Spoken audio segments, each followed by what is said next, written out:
Asteroid of fear.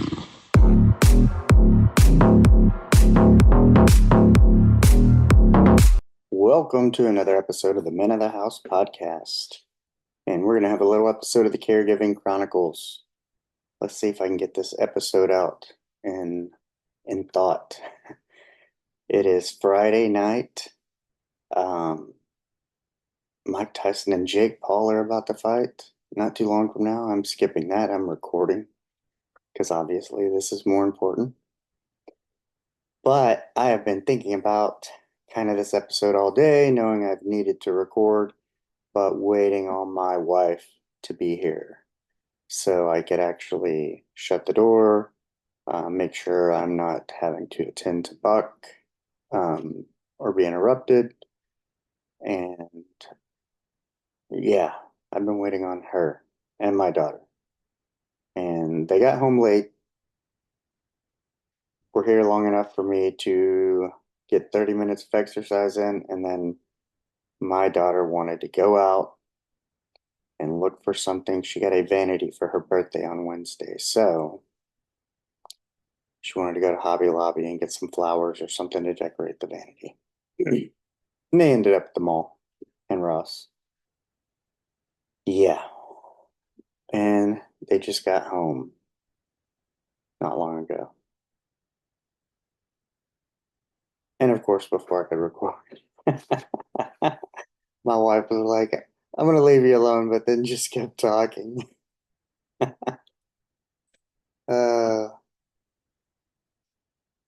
it's wild.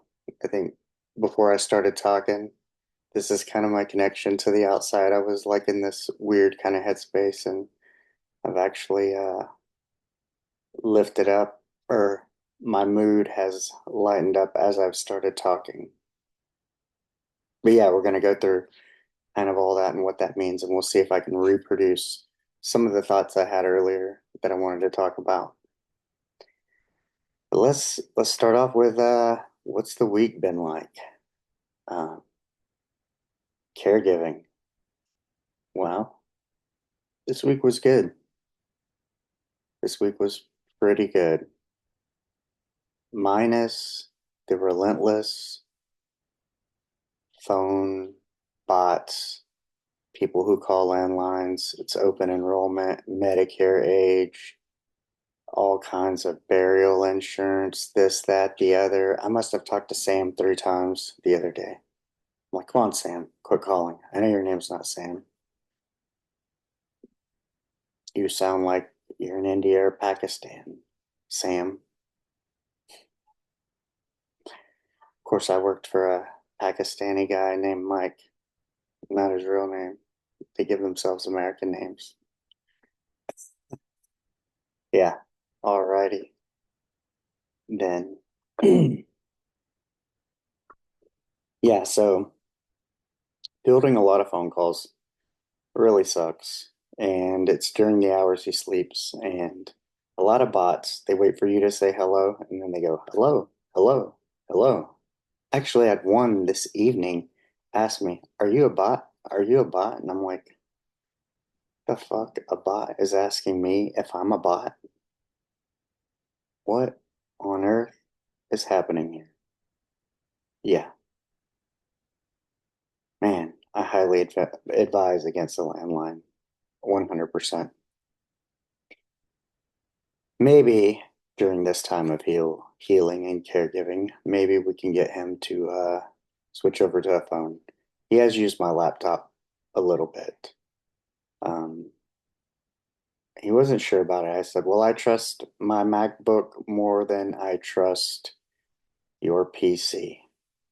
That keeps giving me an error that it has bootleg software. You may be a victim of counterfeiting software counterfeiting, something like that. Yeah. So click here, always something. Cable company that he doesn't even use calls. Yeah, it really blows.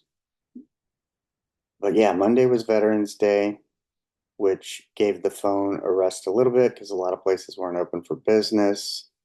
And so that was kind of a chill day. And then, of course, Tuesday, the phone. Like anytime you have a Monday holiday, everybody's making up for it on Tuesday, it seems.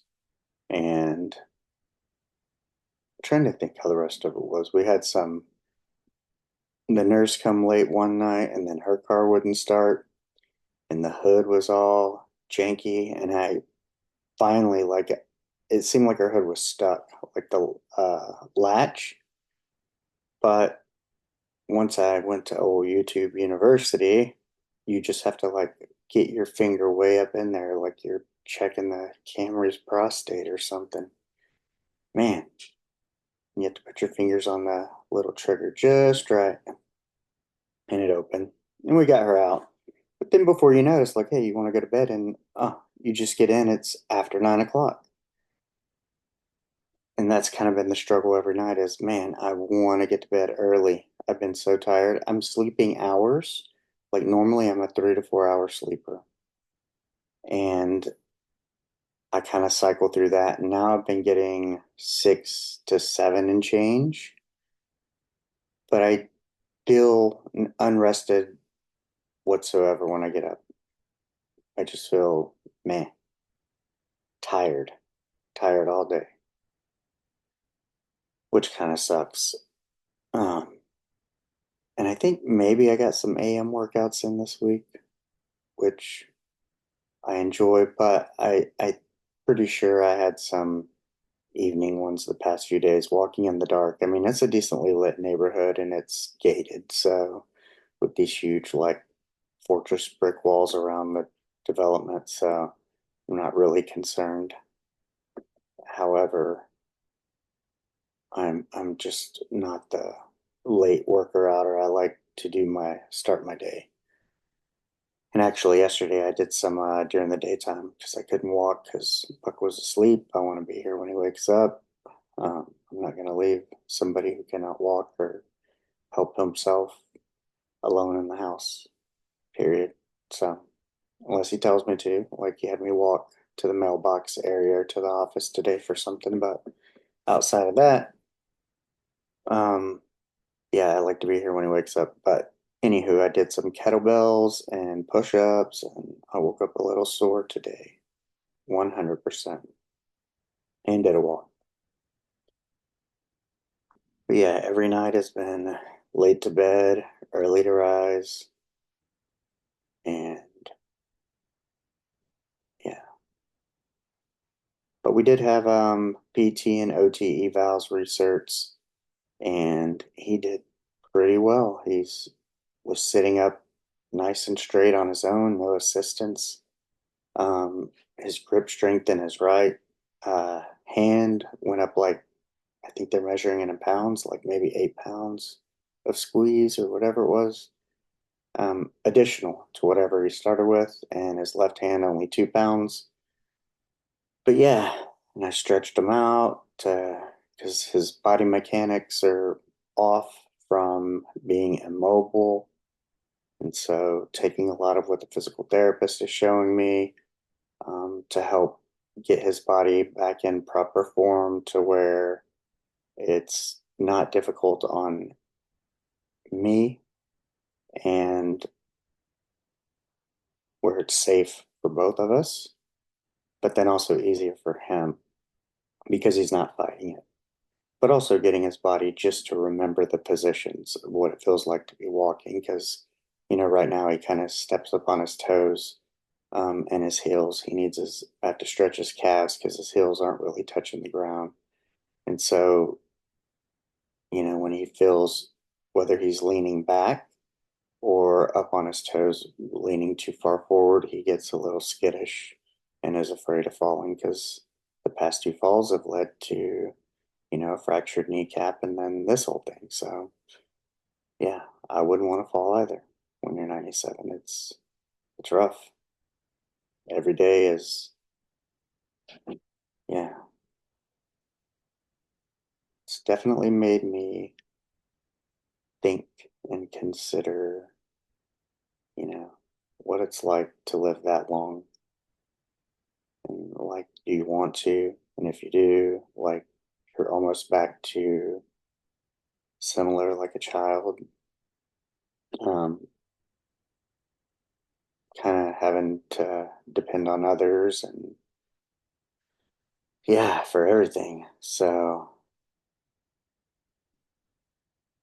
I'm sure it's very tough when I sit here and consider, just even having a hurt back or messing your leg up and not being able to do the things you normally do. That will wear on you mentally if you're a active person. And so just being out of your element and everything that he's had to kind of go through. And then add this. Now you have to depend on people. So yeah, it's got to be tough. I have given that a lot of thought in my time.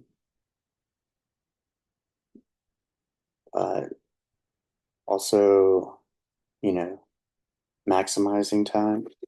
I spent about a couple of days, just read this book. Oh, good mood. Let's see if we can get the camera. Well, there we go. It is not out yet, but you'll be able to get it December 17th. Good Mood Revolution by Matt O'Neill. He has a podcast. I interviewed him. Go check out that interview. But yeah, great book. He was nice enough to send me a copy with a little message, handwritten message in it. And thankful he did. It's a great read, and I think everyone will look forward to reading it. And near release date, can be looking for, possibly a word from me, maybe a review, something like that. Yeah, that was kind of one of the highlights of my week. And then also read 5 chapters in The Art of Thinking Clearly, something we're going to be exploring in book club.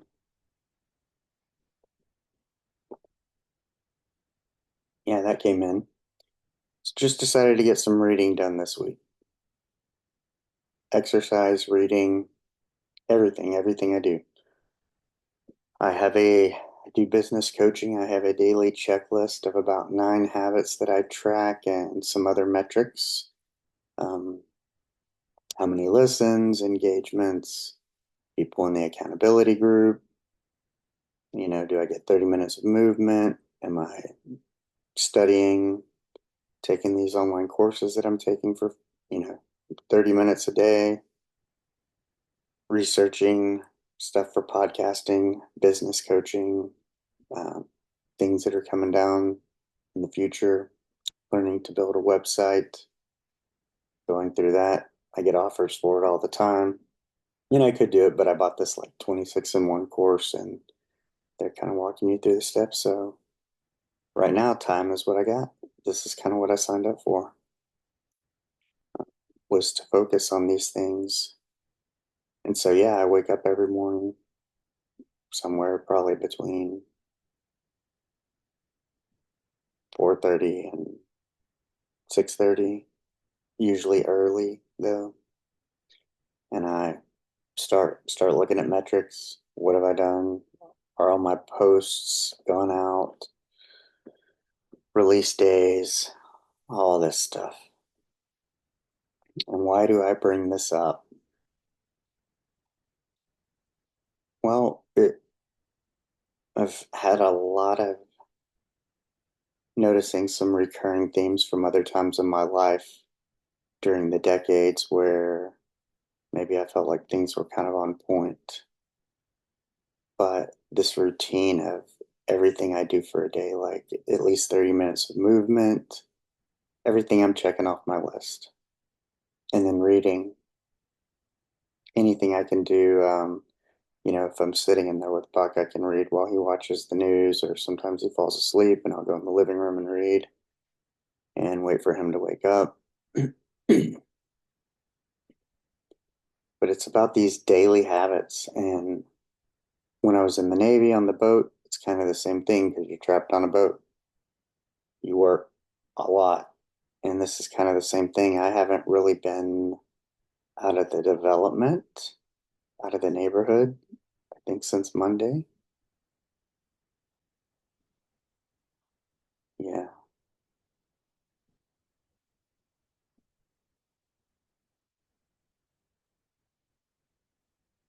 maybe. Yeah, Monday. So you get involved with work and you're kind of in a house, and I think some people would probably take this road. Well, if they're not taking care of somebody else, they're gonna do for themselves, whether it's they're gonna cook themselves something to eat, maybe watch some TV. I've kind of gone, yeah, I've kind of gone the opposite direction. I really haven't watched TV at all. As a matter of fact, my attention span has been so short. YouTube's are about the only thing I've been able to watch, other than a few 30-minute shows here and there. I'm learning to after about a month. But I kind of pushed TV away for a while and have been focusing on my habits. If I didn't have my habits, I would go crazy. And so, like some of these other times, like when you're on a boat or you're deployed or something, then all you have is work and you need to have habits. So, like my habits of tracking all this, engaging, um, trying to think of content, engaging with other content, reading, research, design, learning to build something, coming up with a name, which will be your peak performance partner, all that, getting your movement in. What's my most important win of the day? What's my most important improvement? Thinking about that daily. What did you do well? So, yeah, you take that kind of mindset, pair it with a lot of reading, which is what I'm doing, developing, exercising, getting my stuff in, um, helping him, getting him to sit, do his exercise. Yeah, it makes for full days, but good days. And outside of this morning, since I did kettlebells and push ups and stuff yesterday, my back's been pretty well, other than it was a little sore this morning. But, you know, for the most part, I think it's back.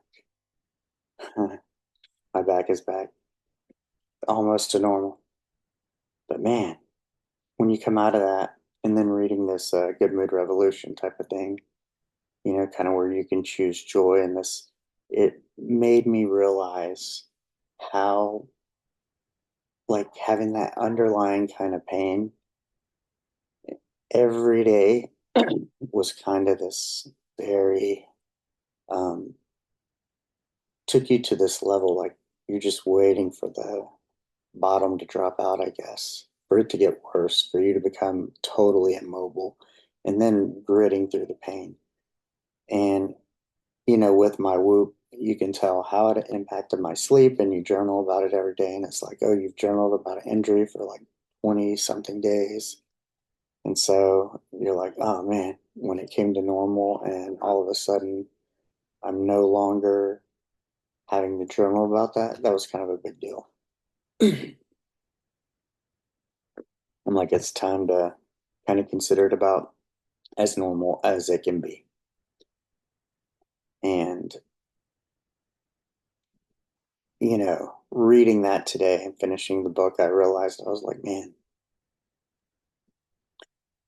got to be healthy. Um, I don't think, it was just kind of something that happened. Um, in terms of, no one's necessarily to blame for a back injury or me being sore. It just happened. And, but yeah, it's that choosing to be happy, choosing to find joy. I'm doing all the things I like to do. I get to do all the things I like to do. I don't have to go very far to do them.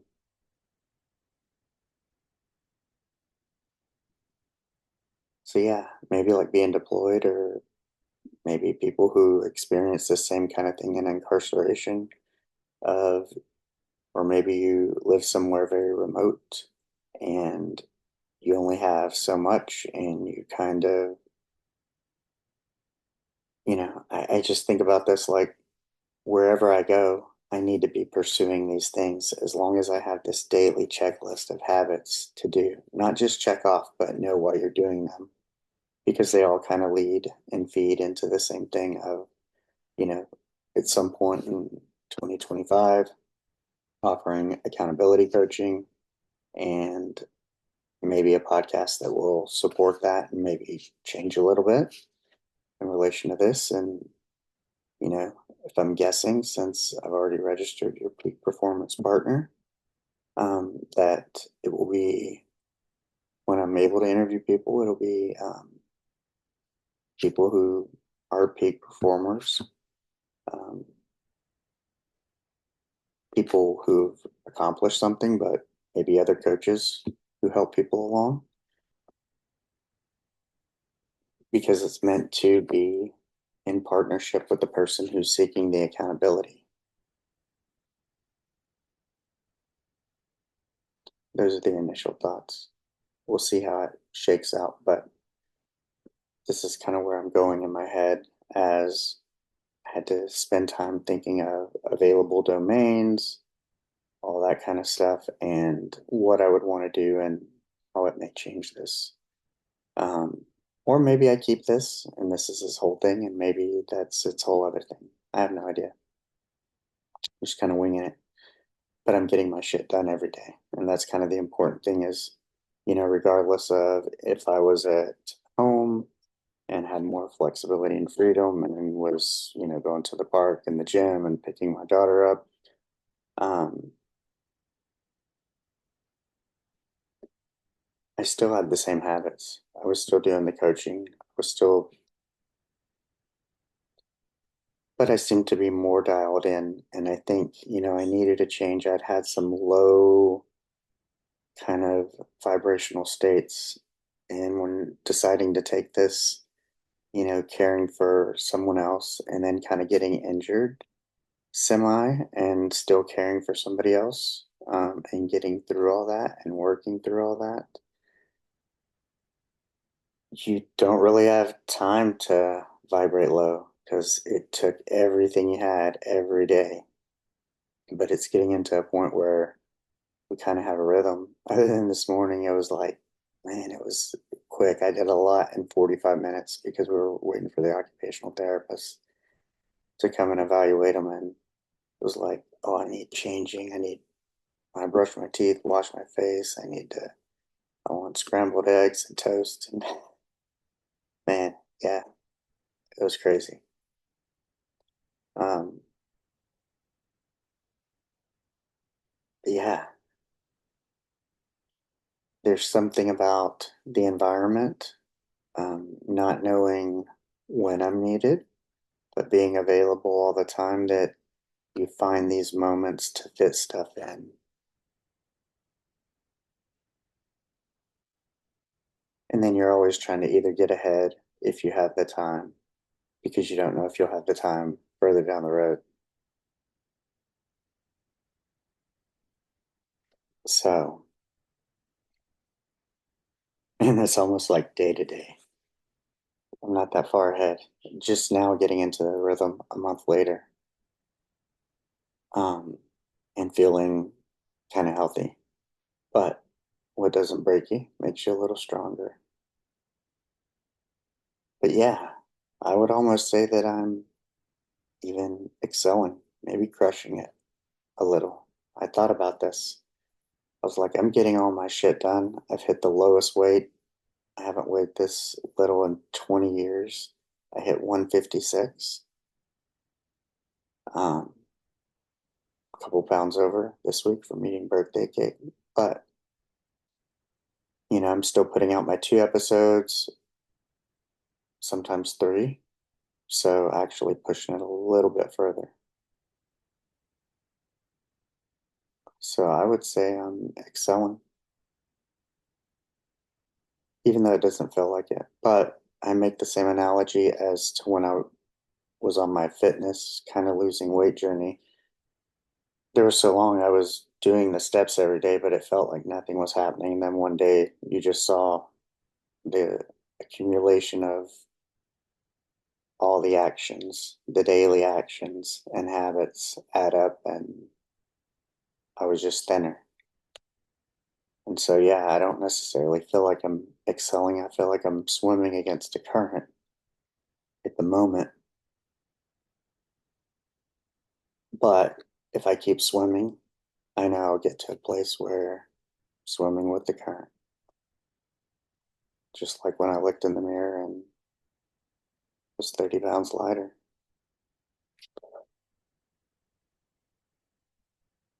But you need the daily habits. And I imagine wherever this goes, no matter what it is, I'm always going to have those daily habits. They're the they're the stable part of my day.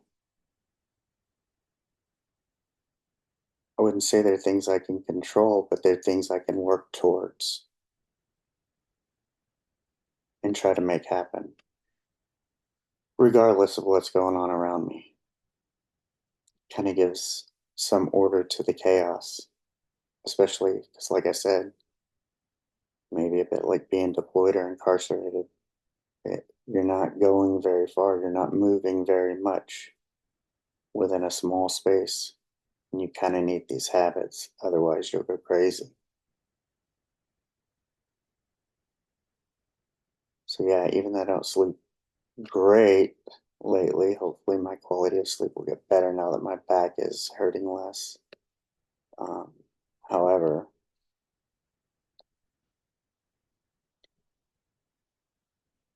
what is there to do besides get up and take advantage of the day? When you get up early, like when I get up, my body tells me it's time. I feel like I have to go poop or pee. Whenever that hour is, if it's 3:30, 4:30, 5:30, I get up and it's time to get up. That's it. That's the body signaling. And once I'm up, I'm up. And to work I go. But, depending on how, if we have appointments or not, and how late Puck sleeps, the earlier I get up, it's like I'll have a little bit of time before my wife and daughter have to get up to get ready to go to school. And then that's a kind of whole ordeal where an hour, it's like everything happens and nothing happens all at the same time.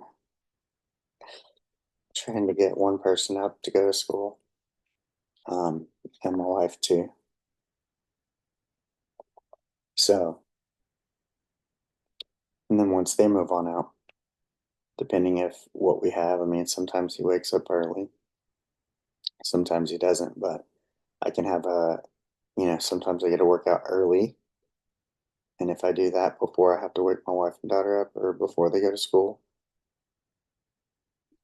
then that leaves me not having to do it in the afternoon. And then I can work on checking my list off after that while he sleeps. So I might have 3 hours, maybe. It just depends. Or if I know I'm not going to get a morning workout because my back is sore, then I kind of will wake up, start checking off my list, doing stuff, making sure stuff goes out, reading posts, get them off, and then start doing, usually move in here to the bedroom where my big station is and do some learning. Yeah, that's what I do after everybody leaves. They go to school, I go to school.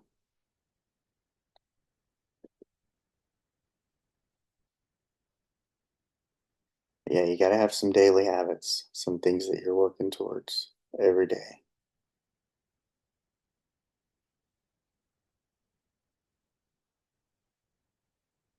something to strive for.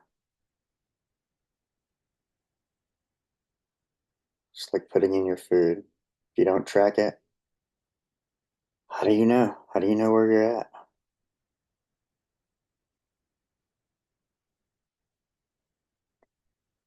I think tracking habits is super important.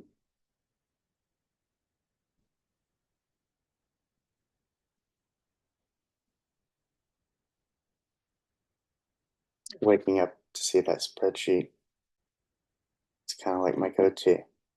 It's kind of weird to say. Makes me feel like a nerd. I didn't enjoy spreadsheets this much in the healthcare industry, I can tell you that. Anywho, I need to get this up and loaded and got a birthday party to go to tomorrow. I think my mother might sit with Buck for a couple hours so I can actually go to my daughter's birthday party. And so that should be fun. I'm excited to get to spend some time as a family, take advantage of it, whether it's 2 to 4 hours, whatever it's going to be. But till then, go out and be the person that you would want to meet.